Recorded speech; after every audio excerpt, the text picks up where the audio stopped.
Halo guys, kembali lagi di channel Fitri Ajiza. Bagaimana kabarnya? Untuk para pejuang, tetap semangat untuk memperjuangkan diri sendiri. Nah, kali ini kita akan membahas tentang persiapan seleksi CASN pada tahun 2021. Ini resmi dari BKN ya, datanya. Dirilis pada bulan Mei 2021. Yang pertama, pelaksanaan seleksi CASN 2021. Untuk PPPK Guru itu langsung oleh Kemendikbud. Untuk CPNS dan juga untuk PPPK non-guru. Nah, untuk P3K Guru non ASN ya, harus terdaftar pada Dapodik atau data pokok pendidik. Kemudian terdata dalam database dan lulusan program profesi guru yang saat ini belum mengajar dan terdaftar dalam database lulusan PPG Kemendikbud. Masih simpang siur ya terkait P3K Guru, apakah harus ada batas minimal untuk masuk Dapodiknya ataukah ya masih banyak pertanyaan yang belum bisa dijawab sampai sekarang ya. Kita lihat saja perkembangan dan informasinya dari BKN.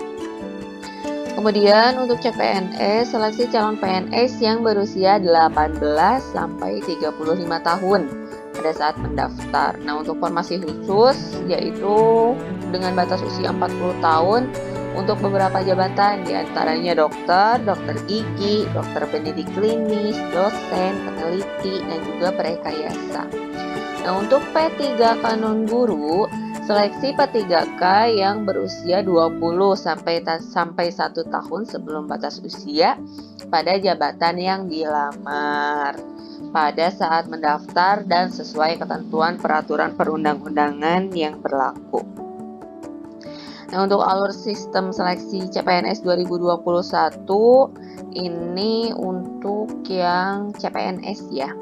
Pembuatan akun, yaitu ada tahapan validasi WNI dengan NIK integrasi dengan Dukcapil. Nah, masih banyak yang belum mengerti tentang ini. Jadi jika ingin daftar CPNS itu nomor NIK-nya harus terdaftar di Dukcapil.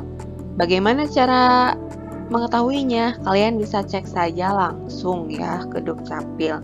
Jika nik kalian belum aktif, ya bisa diaktifkan juga ke Dukcapil. Pokoknya ini adalah tahapan pertama yang sangat penting. Dan kebanyakan orang tidak memedulikan tentang aktif atau tidaknya nik. Jadi ya silakan untuk bersiap-siap dari sekarang. Kemudian ada validasi usia dan juga pembuatan password dan pengamanan akun. Setelah pembuatan akun ada tahap pendaftaran, melengkapi data, unggah dokumen, pemilihan formasi, pengecekan mandiri, data, dan dokumen. Nah, dalam tahapan ini silakan dicek berkali-kali sebelum kalian melakukan pendaftaran.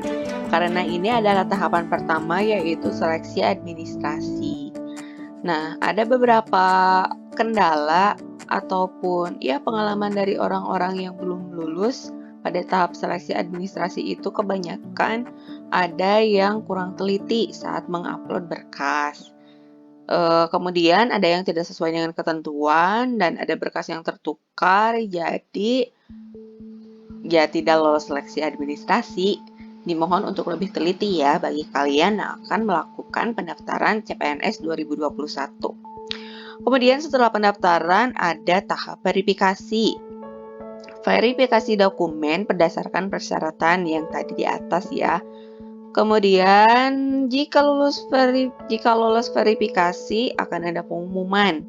Pengumuman kalian dinyatakan lolos seleksi administrasi dan dapat lanjut ke seleksi kompetensi dasar.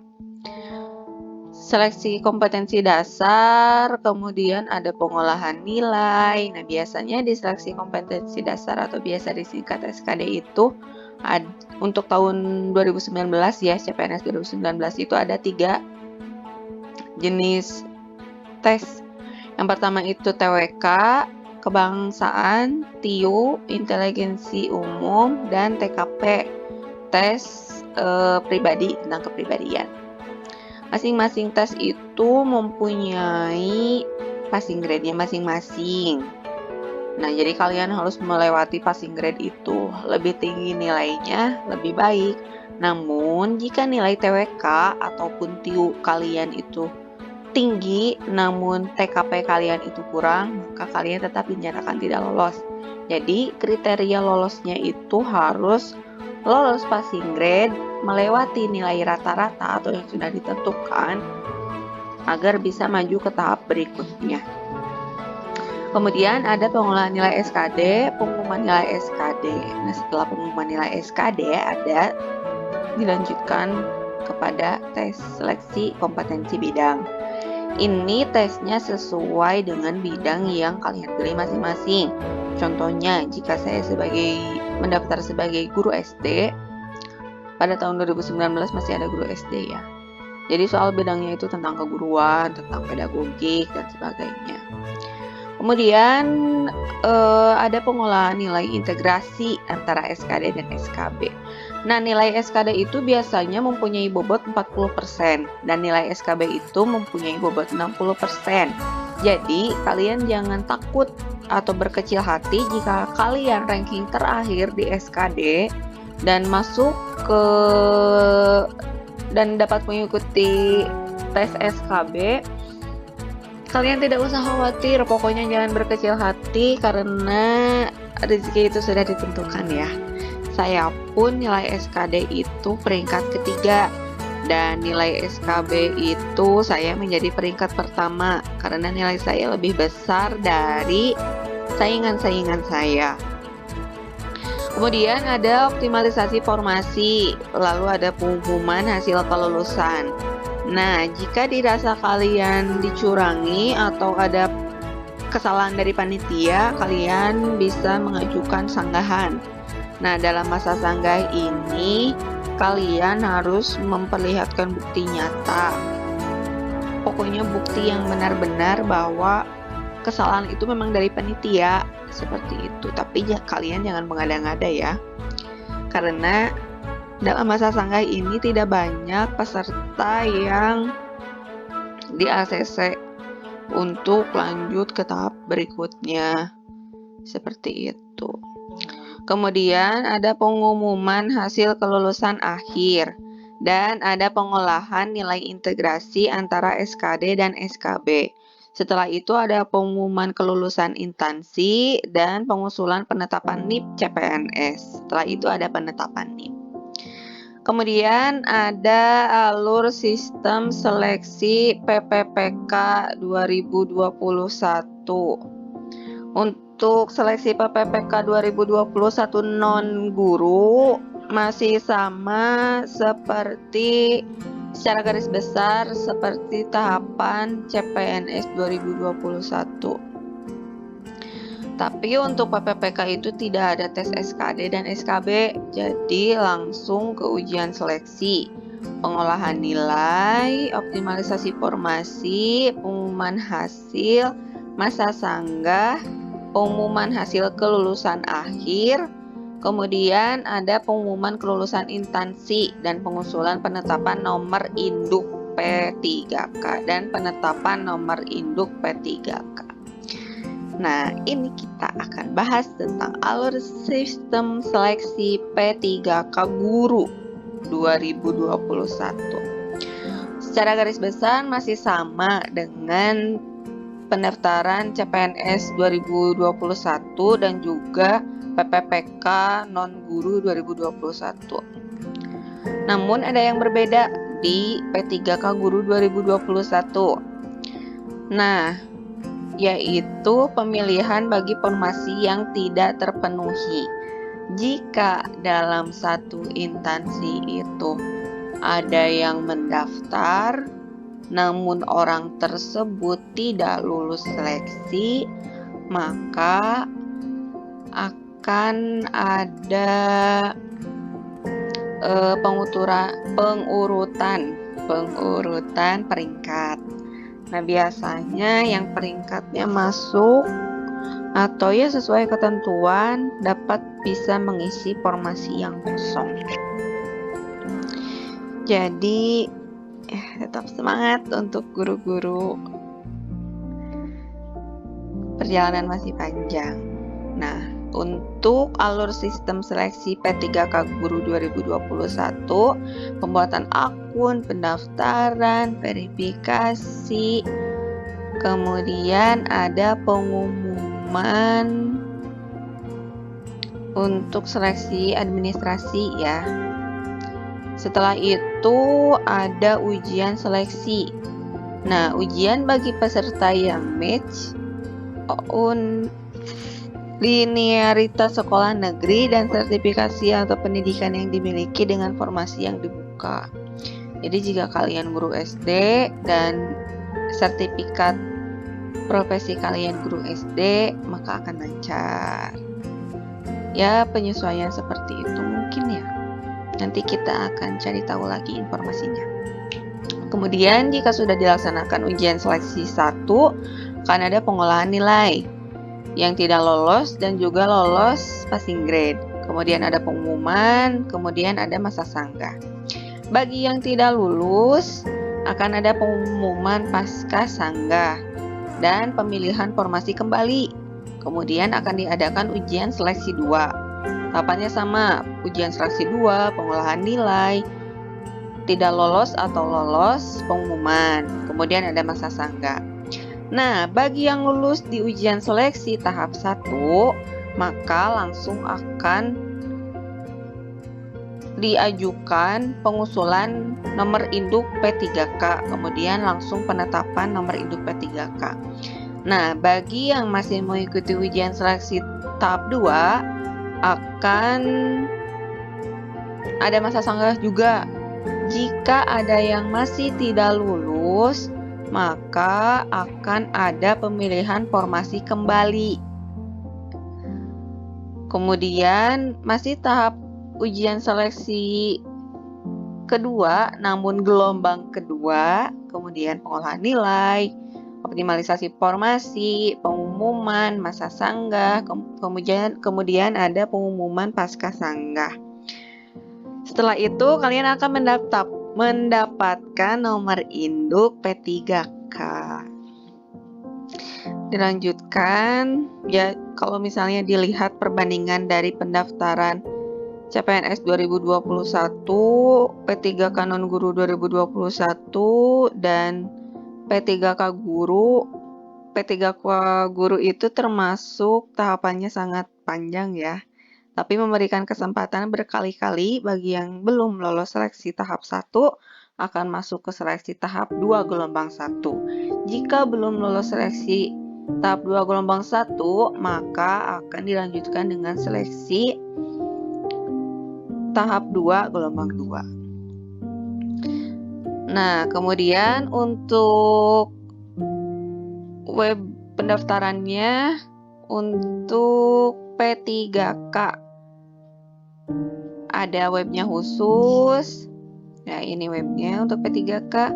Untuk CASN ada khusus.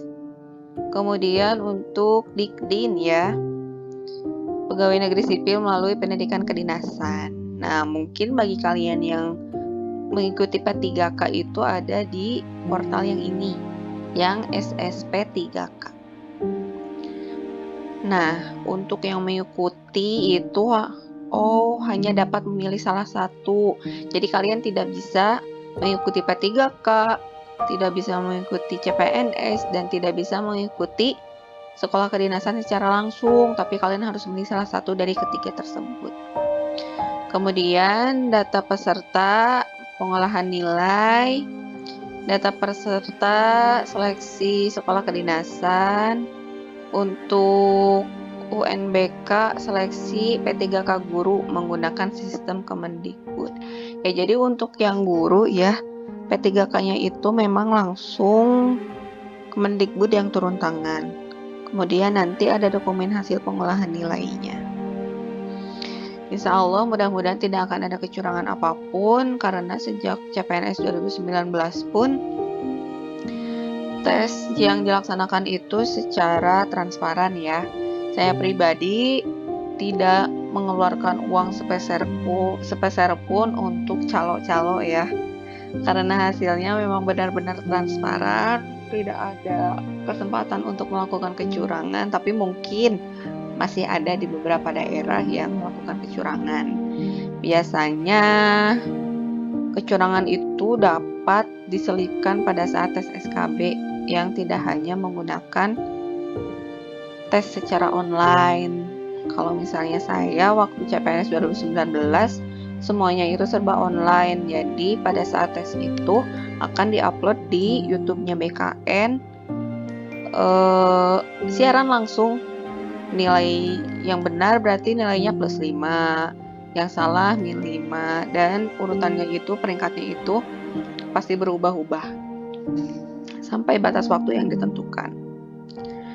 Kemudian ada fitur SSCASN, ada dashboard, portal akun dan pendaftaran, pengolahan hasil seleksi. Oh, jadi ada khusus ya. Mungkin dikembangkan dari seleksi CPNS pada tahun 2019. Kemudian verifikasi, ada helpdesk. Nah, helpdesk ini sangat penting ya. Silakan dibaca dulu helpdesk-nya, pasti di sana ada pertanyaan-pertanyaan umum yang biasanya ditanyakan dan juga solusinya bagaimana. Kemudian ada admin instansi dan BKN pusat. Tuh, di sini lebih terperinci ya. Lebih difasilitasi karena ada adminnya. Kemudian fitur portal SSCASN. Ada simulasi pemilihan formasi, ada pengumuman, kemudian alur dan petunjuk penggunaan dibaca terlebih dahulu agar tidak salah dalam proses pendaftaran nantinya. Kemudian integrasi sumber data SSCASN terintegrasi dengan nomor induk kependidikan yaitu Ditjen Dukcapil.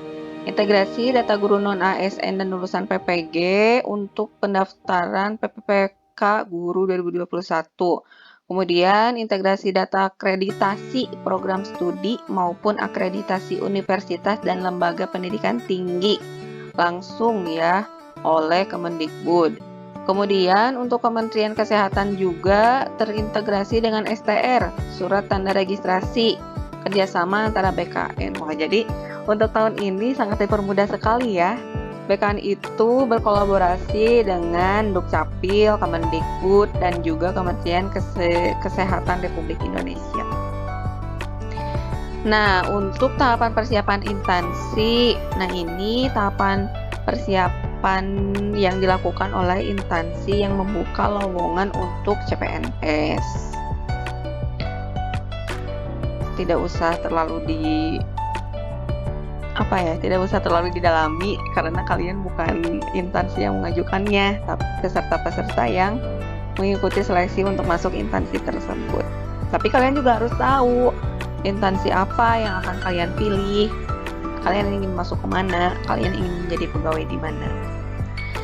Nah, kemudian ada alur penetapan nomor induk CPNS dan P3K. Oh, ini mah berhubungan antara instansi dan BKN langsung jika sudah dilaksanakan tes. Terima kasih. Nah, silakan bagi kalian yang masih bingung tentang soal-soal ataupun ingin latihan soal-soal, silakan bisa download filenya di Google Drive yang akan saya cantumkan di deskripsi box ya. Ini adalah soal-soal yang saya kerjakan dan juga ada tips dan trik untuk lolos CPNS 2021 berdasarkan pengalaman langsung saya mengikuti CPNS pada tahun 2019. Semoga bermanfaat. Jangan lupa dukung channel ini dengan cara subscribe. Dan insya Allah kedepannya akan ada berbagai macam informasi tentang formasi-formasi yang sudah dibuka baik di pemerintah daerah maupun pemerintah pusat. Selamat berjuang, semoga rezekinya dilancarkan. See you.